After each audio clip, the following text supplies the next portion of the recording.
It's Lucia Capital Group weekly video time. I'm Rick Plum. When it comes to money, I think it's no real secret that the millennial generation tends to do things just a bit differently than the rest of us. And they have good reason. Now, they were born roughly between 1979 and 1994, and since that time, they've seen 3 decades of stagnant wages, a dot-com boom and bust, Great Recession, and an income and net worth gap that is at its highest level in more than 90 years. So things we older folks took for granted, like finding an affordable college, affordable health care, a decent paying job with good benefits, and a nice starter home, those are much more difficult for them to find.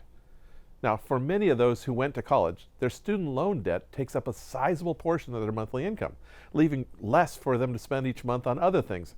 And with the rise of electronic payments for everyday purchases, their credit card debt they carry is higher than it was for previous generations. What's interesting, though, is that a surprising number of them are able to live within their means, mostly by choosing not to make purchases that previous generations always did. 2 of the big ones are automobiles and homes. While most of us in that older set were never able to live without a car from the moment we got our driver's license, many millennials have a different attitude. As basic expenses have risen, owning and maintaining a car is one of the things they've found to be easy to cut out.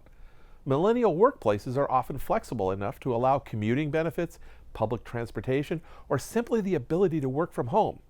Technology has also allowed just about everyone to connect to somebody else without having to be there in person, so they're owning fewer cars. When it comes to home buying, millennials are really late to the game. Even with historically low interest rates, that barrier to entry to the real estate market has been really high for them. But as it turns out, a lot of them actually prefer to rent their homes rather than buy them. One of the reasons for this has to do with their mobility.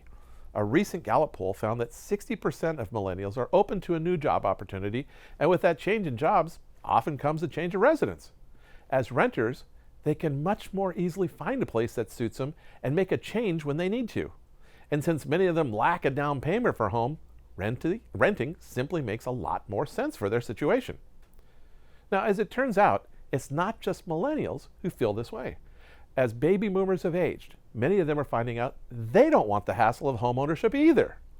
At this point, you might be asking yourself how you may be able to use these trends to your potential financial advantage. It's a great question, and it's one I'll address right here on the next week's edition of Lucia Capital Group Weekly Video.